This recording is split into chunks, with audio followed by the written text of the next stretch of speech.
Cette balle est l'une de 6 qui ont presque ôté ma vie.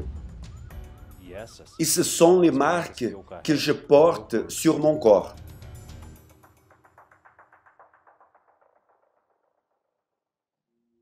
Mon fils, il a grandi dans un foyer chrétien. Sauf que dans l'adolescence, il y a eu un moment donné qu'il a décidé qu'il ne voulait plus nous accompagner à l'église. Alors nous avons trouvé cela bizarre, parce que notre fils, parce que ses attitudes démontraient qu'il n'était plus la même personne, le même fils affectionné, qui s'efforçait. J'ai commencé à passer plus de temps dans la rue, alors je restais la nuit. Je disais que j'allais à l'école, j'étudiais le soir et puis je n'allais pas. Je restais avec de mauvaises amitiés et à ce moment-là, je ne savais pas qu'il était de mauvaises amitiés. Dans cette vie de la nuit, j'ai commencé à acquérir des vices de vol et à utiliser la drogue. J'ai commencé à trafiquer. J'ai fréquenté plusieurs bars où nous nous réunissions et sur cette photo, c'était là où nous avions planifié le vol. Nous planifions à quelle heure nous allions et où nous allions, quelles armes que nous allions utiliser. Cela a commencé avec de petits vols jusqu'à ce qu'atteigne le plus grand vol. Et dans cette vie, j'ai acquis des inimitiés, puis il est arrivé qu'on m'a tiré dessus.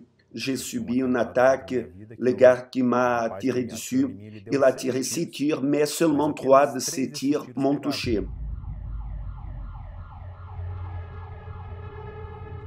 Lorsque nous sommes arrivés à l'hôpital, le médecin est venu converser avec nous, c'était dans la matinée.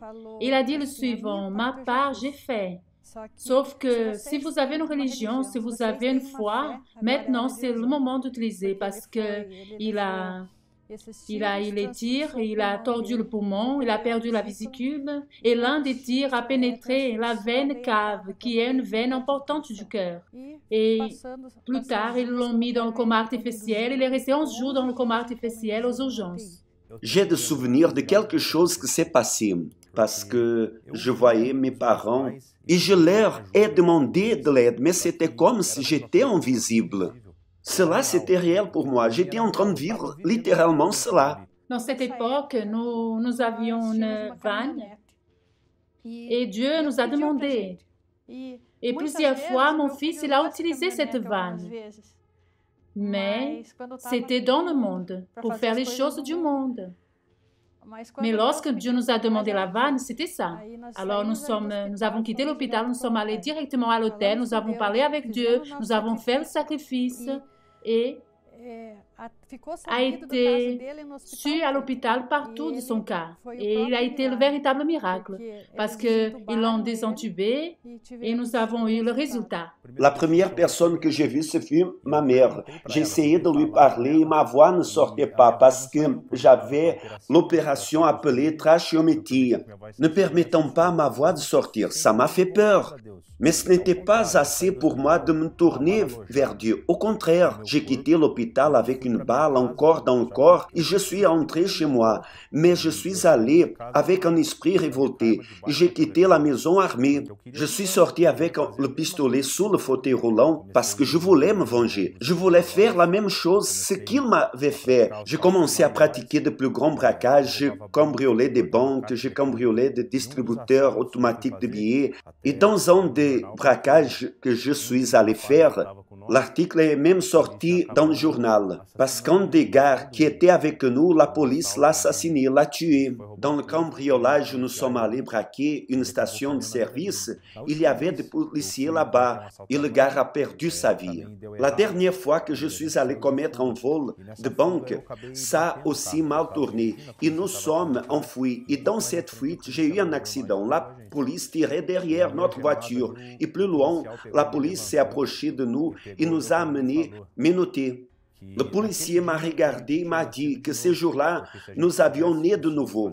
Car si on réussissait à faire ce virage de la route, ils nous attendaient plus devant et ils allaient nous fusiller. Ce jour-là, j'ai compris que j'avais encore eu une délivrance de Dieu. C'était pendant la nuit. Nous avons été arrêtés et au commissariat, nous sommes restés avec d'autres détenus. Le lendemain, il y avait un garçon qui lisait la Bible et ça a commencé à me déranger parce que nous étions tous entassés. C'était vraiment serré. Je lui ai appelé, je lui ai dit, « Qu'est-ce que tu lis là ?» Il a pointé la Bible et m'a montré le passage de Nombre 22, qu'il parlait que Dieu a utilisé une âne pour parler à Balaam.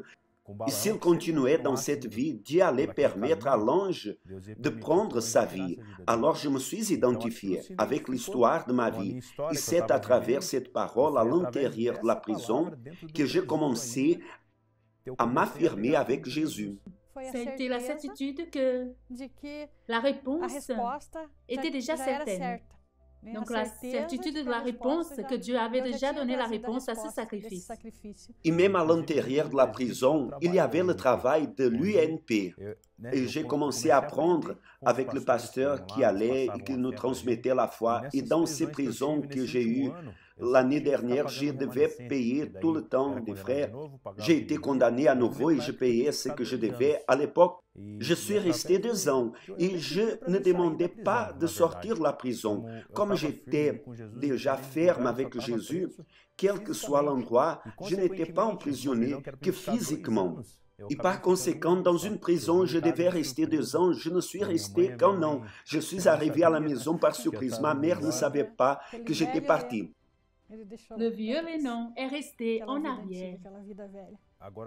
Maintenant, c'était le moment de faire ma part. Après avoir été libéré de la prison, en étant déjà dans l'église, j'ai vu que je n'étais pas encore complet. Malgré que j'avais arrêté de voler, de trafiquer, d'avoir quitté les mauvaises amitiés, j'entendais le pasteur parler souvent du Saint-Esprit, du Saint-Esprit.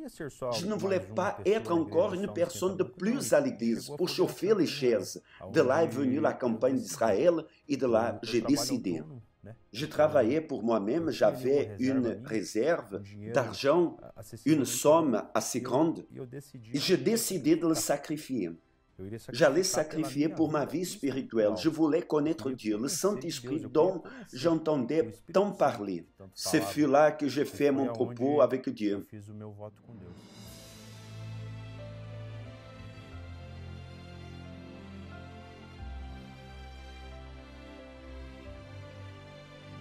Je suis monté sur l'autel, confiant, que je me suis dit, je vais recevoir le Saint-Esprit maintenant. Je suis monté confiant.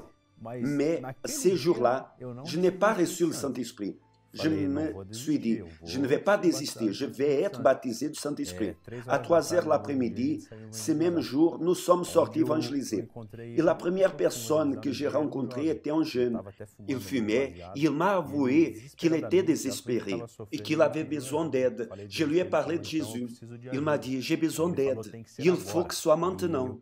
Il est parti chez lui afin de s'échanger et j'ai participé à la réunion de 6 heures du soir avec lui.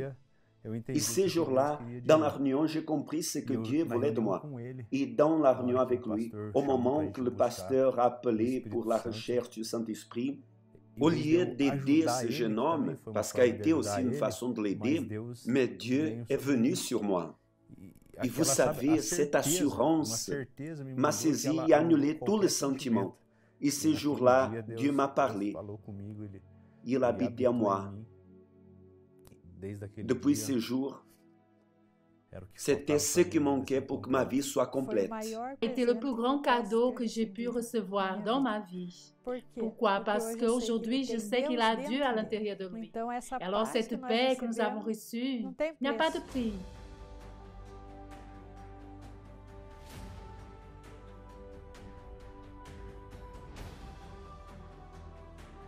Aujourd'hui, comme j'ai dit, il est un homme prospère, il est un bon fils. Aujourd'hui, il est tout de bon. Mais cela ne se compare pas.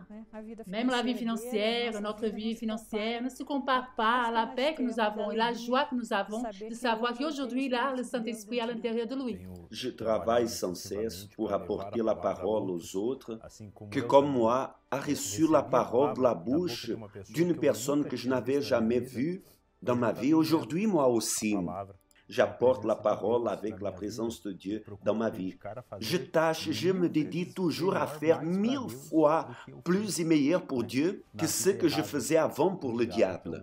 Alors aujourd'hui, véritablement, je suis complet. Tout ce que j'ai aujourd'hui, c'est Dieu qui me l'a donné. Alors je n'ai besoin de plus rien. J'ai besoin uniquement de sa présence.